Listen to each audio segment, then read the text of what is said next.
Good day, great day, and grand day to you all. Welcome back to another segment of Dr. TSA Series, a spiritual discussion. My name is Dr. Terry, or Date, and we have here on set Jewy. Hi, Jewy. First timer. How are you? I'm alright. How are you? I am very well, thank you. So, I understand you have a question for me. What's your question? Yes, but I will just speak freely, and hopefully you can help Absolutely. me with that. Mm-hmm. Coming here, I've had a lot of challenges, and what the intention was for being here. I had first set it out to be to just kind of show up for my spirit, and the pressure or the constant struggle or energy behind some of the suggestion is I don't want to get this wrong. And speaking with friends and stuff, it's it's from every angle of feeling like it's either right or it's either wrong. And even when I'm trying with my spirit and I'm communicating, connecting, I still have that doubt of whether I'm doing it right or wrong. One of the suggestions and feelings are main of almost antsy is I don't want to do wrong by my spirit. And it's that wrong or right has kept me down because it's almost like a fear of being wrong, of being hurting people and hurting myself. It's a lot of that. I don't want to be wrong. I don't want to do the wrong thing. I don't want to, I just don't want to be wrong. So then when staying away from that, I do nothing. And that feels just as bad as that.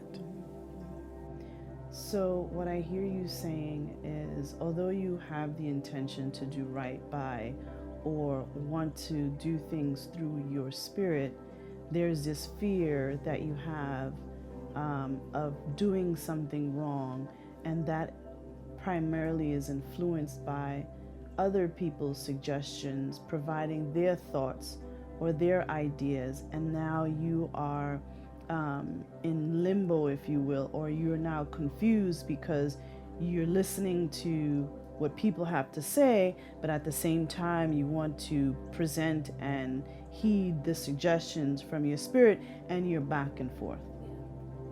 Classic example. Classic example of when I speak of everyone will have something to say based on their upbringing, based on their education, based on whatever social constructs they have. Everyone will always have something to say. And your fear of not wanting to do something wrong comes in because you actually contemplate and give other people's suggestions the time of day. You actually embark or you entertain people's suggestions, disregarding what you're feeling at the core.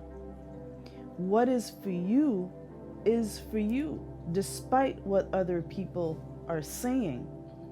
When you are operating in your essence, trust that what your essence gives you is for you, because your essence is you. When you're operating in your essence. Now, I can give you examples where people are not operating within their essence. They're totally governed and ruled by the thoughts in their heads, and they are on a road to destruction or self-sabotaging, or they are messing up their lives. They're really going in a bad direction, and there will be people outside of you who can see that and who's trying to guide you back. That's different. But when you are when you are guided by your essence and you know what is true based on what it is you feel, because it's coming from that deep space within you, you have to trust that. But because you're not trusting of that space, that allows you, or that brings you to the point of where you will be or whether you will consider other people's suggestions because you're not firmly planted and have an understanding of who you are at the core and what your spirit has to offer. So if you don't have that, you will always be influenced by others outside of you, especially your loved ones, especially, those closest to us emotionally. Because society says, oh, we have to respect our mother, and we have not that we shouldn't, but society says we have to always listen to our parents because they are our parents. Well, our parents are misguided as well a lot of times. Our parents, did not have it for them where they understood or knew how to operate from their spirit. So if you don't have it, if our parents didn't know how to operate from their spirit, how are they going to teach you? So when we are feeling something deep down inside and we know or we feel that it's coming from our spirit, and then our parents or our loved ones want to change that or suggest something that is outside of what you feel, sometimes if you don't have that deep-rooted relationship with your spirit, you are very likely to take their suggestions because, hey, our parents mean well, right? Or our parents want the best for us, right? But a lot of times when we're operating in our spirit, what is for us in the moment comes from our spirit and not from those closest to us, depending on their relationship with their essence. None of what I'm saying right now is a definite all right kind of thing. It really depends on your connection with your spirit, and how often you get messages or how often you heed the suggestions from your spirit versus how often you heed suggestions from others that has nothing to do with your essence. So it's important for you to want to understand, if you truly want to understand what is your spirit saying, what is your role in this moment, it's very important for you to cultivate that relationship with your spirit and begin to understand its tendencies, your spirit's tendencies, who you truly are, and learn the language of your spirit so that when your spirit speaks, you know that that's what you have to do. Yeah, I felt that before. Like, it's about me. Like you shared in one of your videos, like when you're on this journey, you have to like realize it's about you and no one else, and kind of have like that focus. But then it's like the switch is like, oh, does that mean now I'm being selfish? And like all the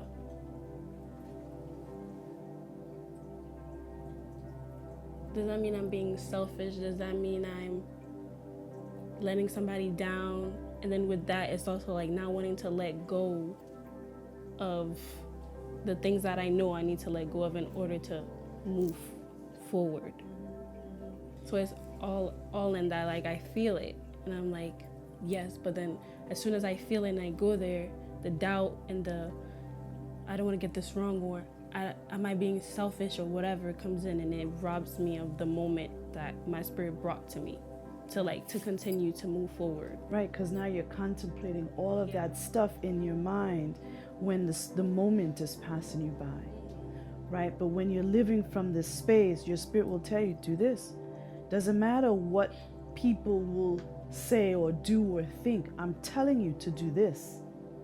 But because of the structures that we've been taught that we have to listen or do if it's coming from our parents, or if we have to mitigate between, or when you're mitigating between what you're feeling versus the expectations of others, and your mind is telling you, but I don't want to let them down, but your spirit is telling you, I said do this. Yeah. I said do this just like that. And that's it. right? But the mind is saying, oh, but you don't want to let them down. You don't, they expect you to do this. What is my expectations as the role that I have? Responsibility. What is my responsibility in the moment with the role that I have? And when your spirit says do, you do. When your spirit says stop, you stop. When your spirit says act, you act. All that stuff will work itself out. You have to honor yourself first. And so when you talk about selfishness, you are selfish with your spirit. Your spirit is the number one part of you that you have to answer to first. Your spirit will let you know how to respond to those other influences in the mind or by others, but you won't know if you're not in the moment. And you'll constantly go back and forth if you are dealing with, oh, I don't want to disappoint this person. I don't want, what is my responsibility? I'm the mother, I'm the father, I'm the wife, I'm the husband. I have to do. But what about for yourself? This comes first, because this is you, not what you think you are. You are not your roles. You are your spirit. Your spirit is able to do work within those roles. But you're not giving your spirit the opportunity to behave or to work through you in the highest and best way, to impact on others in those roles. But the mind is, oh, but I have to do this. This is the expectation. I'm this, I'm that, whatever role that is. You're more triggered or more affected by what these expectations are in the mind and not what your spirit wants from you. Because what your spirits want from you is to act through you to impact those around you. But now the head is involved. The head doesn't have the spirit's mind. The head doesn't have the agenda of the spirit. The head wants to do for self, but the spirit wants to do not only for you, but for everyone in your vicinity. So it's not about the ego. It's always about the spirit. So when you reorient your self of self, your spirit understanding, once again, being this spiritual being and having this physical experience, what is the greater role and responsibility in the moment? What am I called to do for the greater good so that this can impact everything around you? Not the short-term impulses and suggestions from dark to continue to derail you off your track and to have arguments or go down a road you should have never gone down.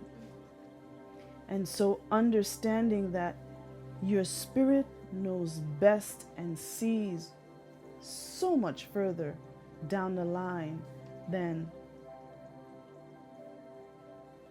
the mind. So you have to know, I feel like the basis of this journey and to be able to navigate the vestibules or the valleys of this journey can be very difficult, is very difficult without truly understanding what our role here is on planet Earth, what it means to be a spiritual being having this human experience, and how do we show up for the spirit to impact our world, but not in these individualistic families that we have, that, oh, my family's doing this and my family's doing this. But what about the collective purpose here? We're here on this planet for a short time, and we are selfish in the agendas of the mind and not looking at the wholesome agenda of spirit that incorporates and embodies all. So I hope I answered your question. You did. I did. It's not, it feels like one of the things you said is like, it's not what you are, it's who you truly are with your spirit. It's not you're a mom, you're a sister, you're a daughter.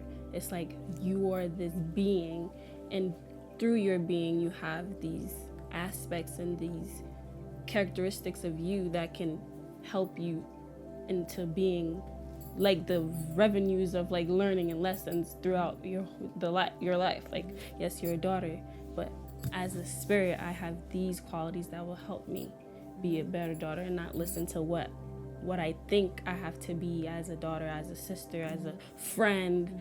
Like, truly being there with my spirit and asking my spirit for that. Absolutely. Awesome. Did you have another question for me? No. No? Well, thank you so much for being on set. And there you have it. Once again, another segment of Dr. TSA Series. Thank you all for watching. Remember that you're loved. Mwah. Namaste. Bye.